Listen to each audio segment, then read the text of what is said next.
de tout. Même si les mains se déchaînent, tu parles et tu les calmes. Gloire soit rendue à Dieu, vous les bien-aimés du Seigneur, vous qui vous attachez à la parole de Dieu. Je suis en train de clôturer aujourd'hui avec ce thème que j'ai commencé il y a presque 2 mois et demi. Parce que c'est 10 sous-thèmes qu'on a eu à exploiter avec vous. Comment réussir pendant une année de grâce. Pendant 3 minutes, je vous rappelle tout ce qui était déjà dit. Tout en vous disant que c'est l'église évangélique Man Caché Ministère de Vie. Nous sommes à l'émission L'Heure du Salut qui passe sur notre chaîne YouTube avec l'apôtre Marcel Momat. Vous voulez nous appeler? Appelez-nous, écrivez-nous sur WhatsApp. C'est Messenger. Vous avez des questions à poser, posez-nous.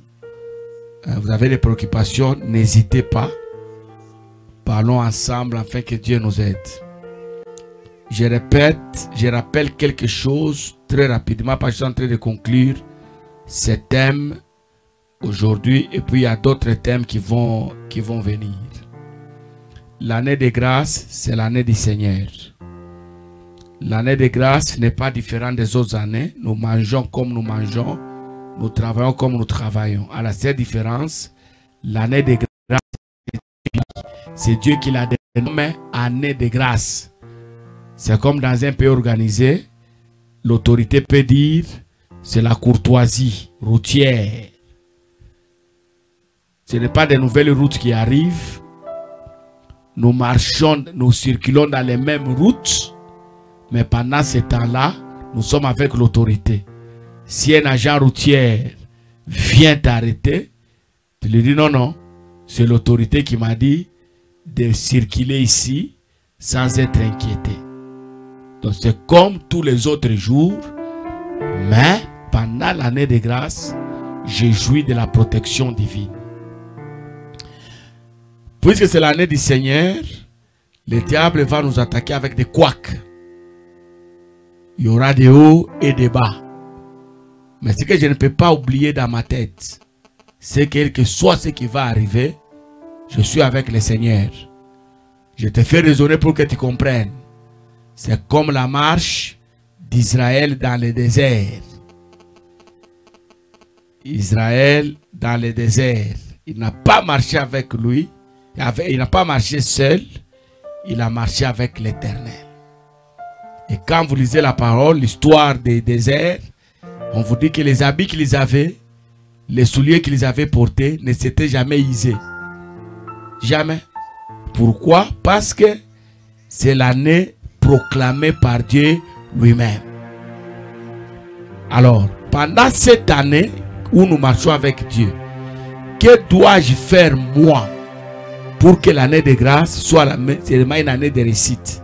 Nous insistons. L'année de grâce, c'est seulement une année.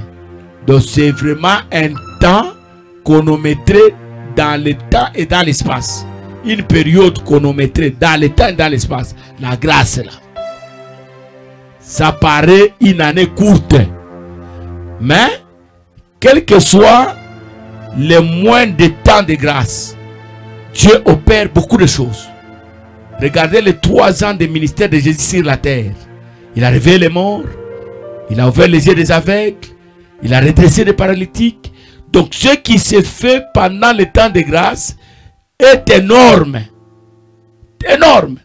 Par rapport à ce qui se fait pendant le temps normal. Je vous donne un exemple. Tu peux échouer pendant 100 ans. Mais une année de réussite te fait oublier les 100 ans de souffrance. Regardez les gens qui ont échoué 3 ans successifs à l'université.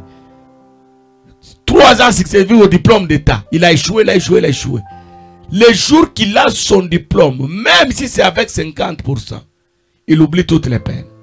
C'est la grâce vient m'aider à oublier les peines. Alors pour réussir, je ne vais pas vous donner tous les principes. J'avais dit qu'il fallait beaucoup de prières. Même si c'est la grâce, je dois beaucoup prier. Pendant le temps de grâce, je dois lire la parole chaque jour. que le livre de la loi ne s'éloigne point de ta bouche, médite-le jour et nuit, c'est alors que tu réussiras. Pendant les temps de grâce, bien-aimé dans le Seigneur, il faut consacrer ce temps-là à Dieu. Puisque c'est le temps de Dieu, je le consacre. On avait donné l'exemple de notre bien-aimé Daniel. Dieu lui dit, c'est de Gédéon. Il dit, Gédéon, c'est toi qui vas délivrer ton peuple. Je dis, non, ma famille c'est la plus pauvre. Et moi-même, à qui tu t'adresses? Je suis le plus petit de ma famille. J'ai des grands frères. J'ai des oncles qui peuvent faire ce travail. Dieu lui dit, c'est toi.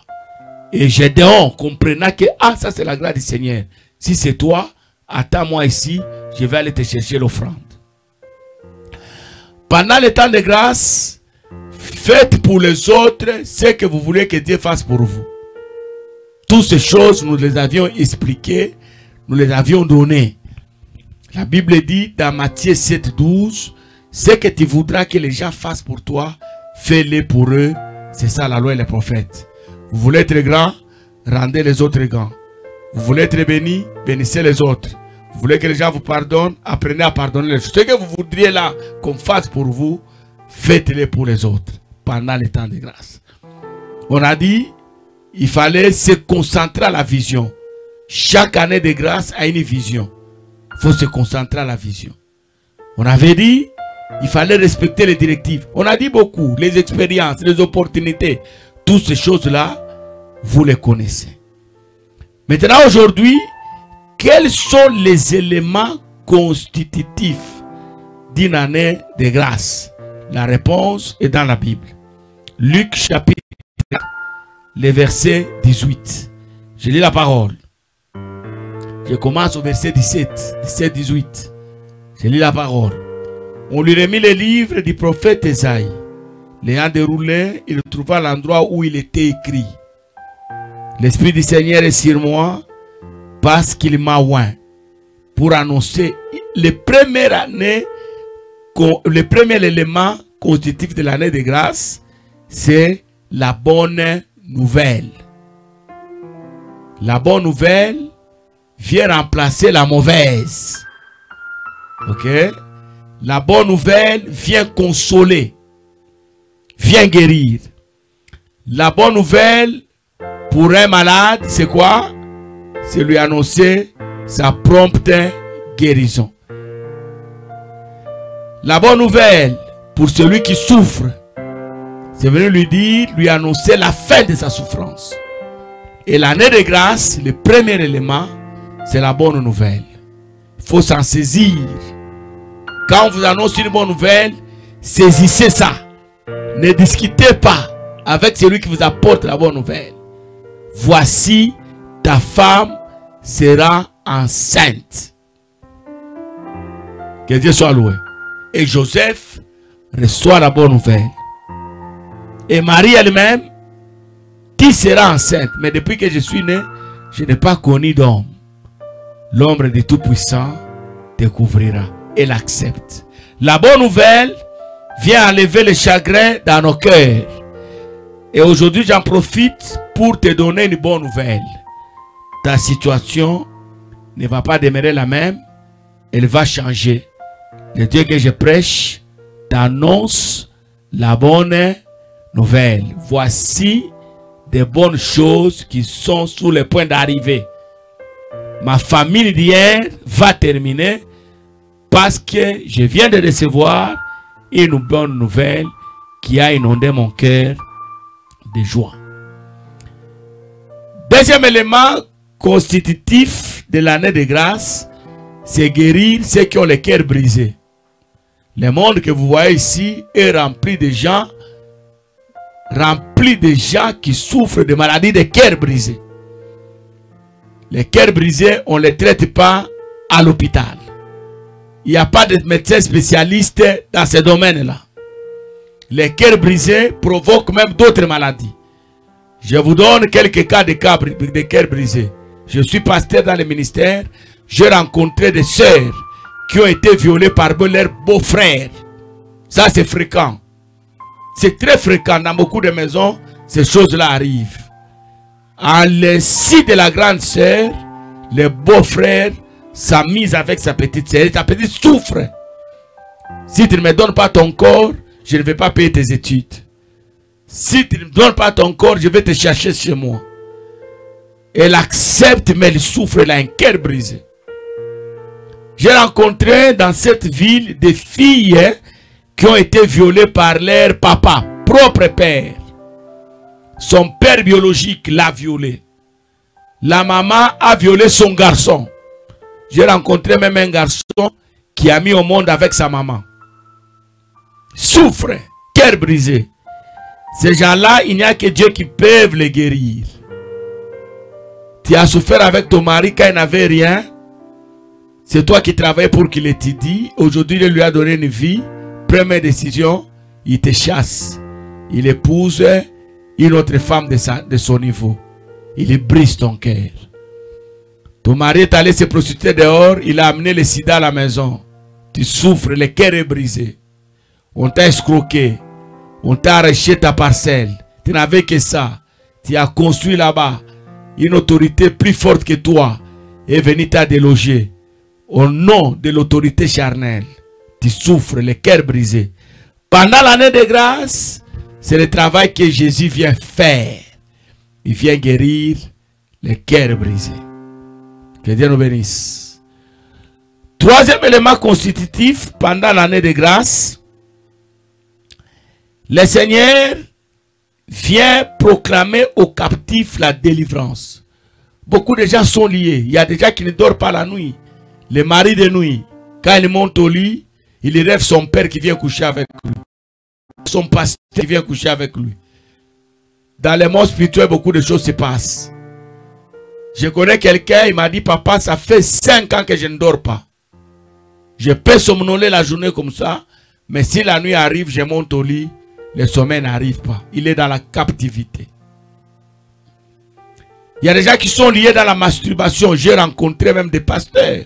Ils prêchent l'évangile avec puissance, mais il est esclave de la masturbation. Pendant l'année de grâce, l'Éternel vient libérer les captifs. Sont nombreux.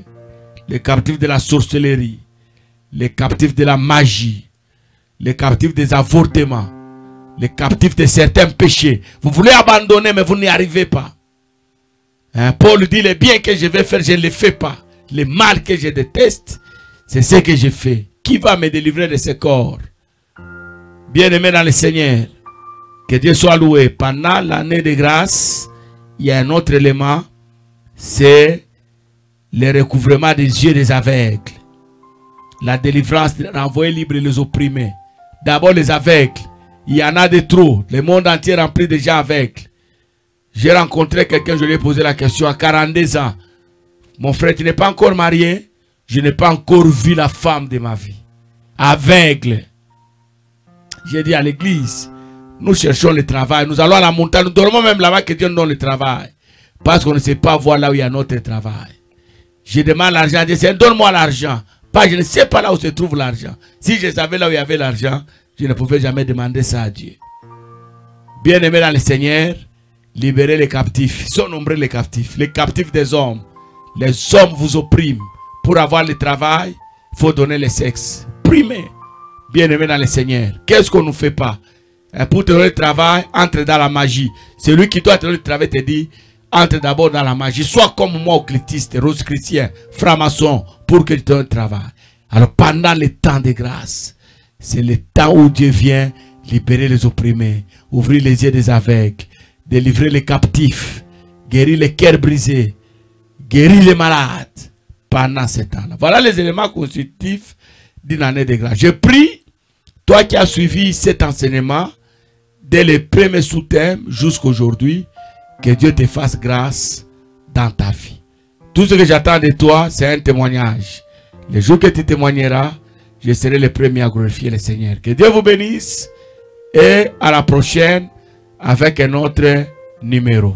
Soyez bénis chez vous, soyez bénis dans votre foi. Au nom de Jésus, Amen.